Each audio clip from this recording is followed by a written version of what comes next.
of directedge. He was part of the SEC roundtable this morning, and he thinks a modified uptick rule will do little to combat truly abusive short selling. And Jason Scharfman is the managing partner of Corgentum, LLC. He disagrees. Bill, let me just make it clear what you're for and against. You're against a modified uptick rule, but does that mean that you're against bringing back the old uptick rule as well as the circuit breaker, for example, for individual stocks? Are you against both of those ideas?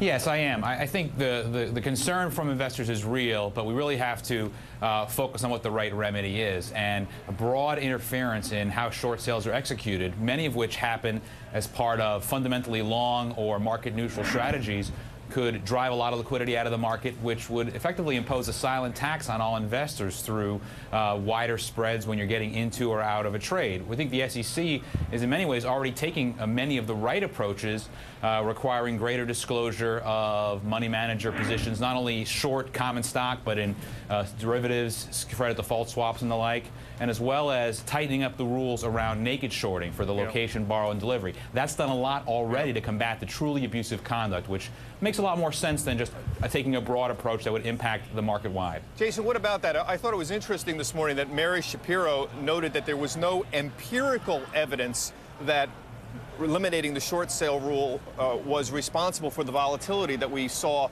in 2007 when it was taken away, essentially. Do you agree with that?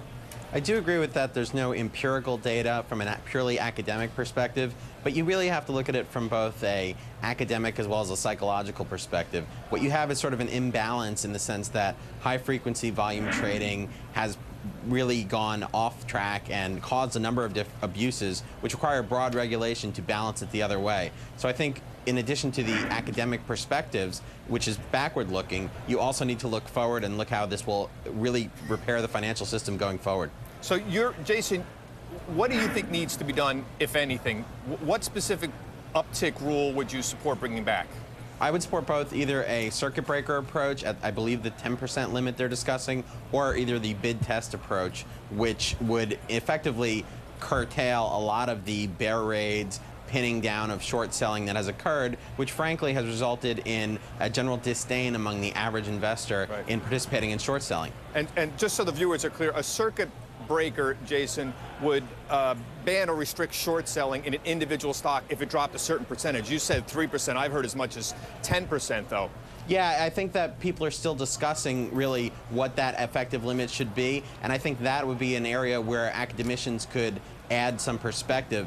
I'm in Washington today, and I've met with several different regulatory organizations, including members of the House Judiciary Committee, and I would feel that the general consensus is that limits should be imposed, and it's just a function now of tinkering to figure out what the exact percentages should be. But regulation and an uptick rule is definitely coming. Bill, can you be a little more specific? What measures, if we don't need the uptick rule, what measures do we need right now?